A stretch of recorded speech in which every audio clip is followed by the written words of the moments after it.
আপত্তি নেই, কিন্তু নির্দোষীদের যেন শাস্তি দেওয়া না হয় এটা মাথায় রাখবেন।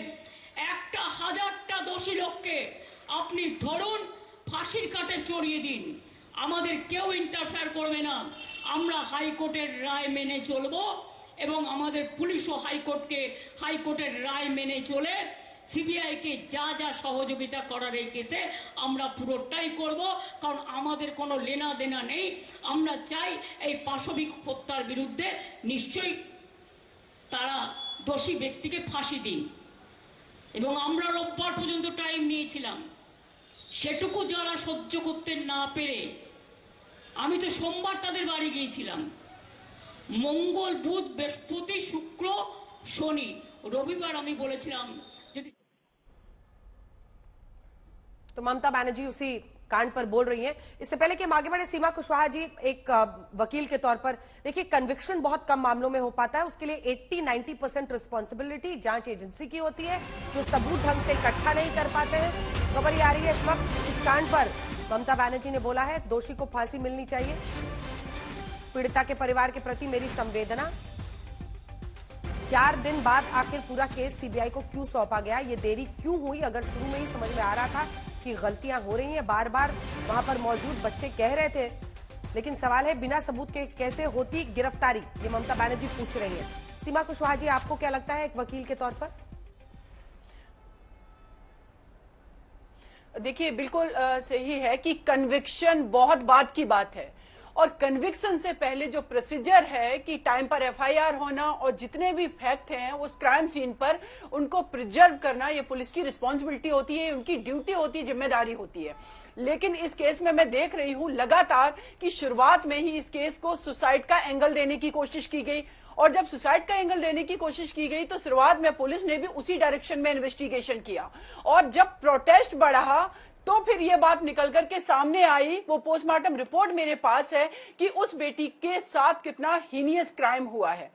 अब अगर ये मैटर सीबीआई को हाई कोर्ट के डायरेक्शन पे दिया भी गया है 1 वीक के बाद, तो तब तक जो इंपॉर्टेंट एविडेंस है वो तो टेम्पर किए जा चुके हैं। अभी हमारे जो अदर पैनलिस्ट हैं उनके माध्यम से मैं सुन रही हूं कि 50 मीटर्स के डिस्टेंस पर एक टॉयलेट बनाई जा रही है, तो इवन की 50 क्या 100 मीटर्स के रेंज का जो एरिया है वो पूरी तरीके से हमें वहां पर सिक्योर करना चाहिए था कि वहां किसी अदर की एक्टिविटी ना हो।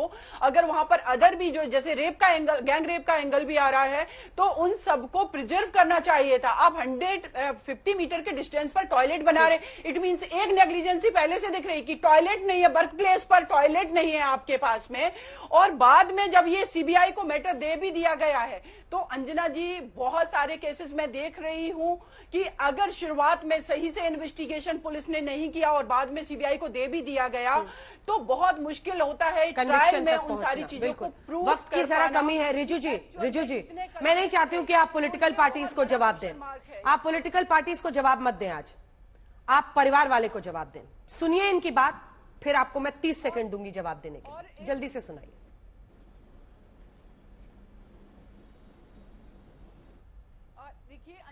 जो हादसा हुआ है 9 अगस्त करीबन 10:30 बजे, मेरे पड़ोसी को मैं चीखते बिखलाते हुए, रोते हुए मुझे वो लिपटती है और कहती है कि सब कुछ खत्म हो गया। मैंने कहा क्या हुआ? नहीं, मेरी लड़की ने सुसाइड कर दिया है, ये खबर आई है हॉस्पिटल से। मैंने कहा सुसाइड? किसने कहा, कैसे? बोले नहीं, उन्होंने कहा कि ये सुसाइड हुआ है। हम 4 जन, मिस्टर मिसेस, हम और हमारे एक और कर्मचारी, हम जब जाते हैं वहां हमको 3 घंटा खड़े रखा।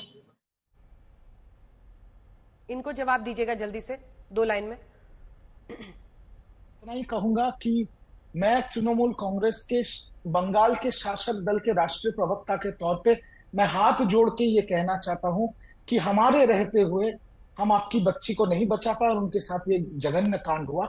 बट ये भी मैं कहना चाहता हूं कि हम लोग किसी को नहीं छोड़ेंगे, ना हमने किसी को बचाने की कोशिश की है, ना किसी को बख्शेंगे। और जहां तक आज अभी आपने मुख्यमंत्री की भी बात सुनी, सीबीआई के साथ जो सहयोग करना होगा, जो चाहिए होगा हम करेंगे, ताकि ये दोषी एक हो, अधिक हो, उसको फांसी पे लटकाया जाए।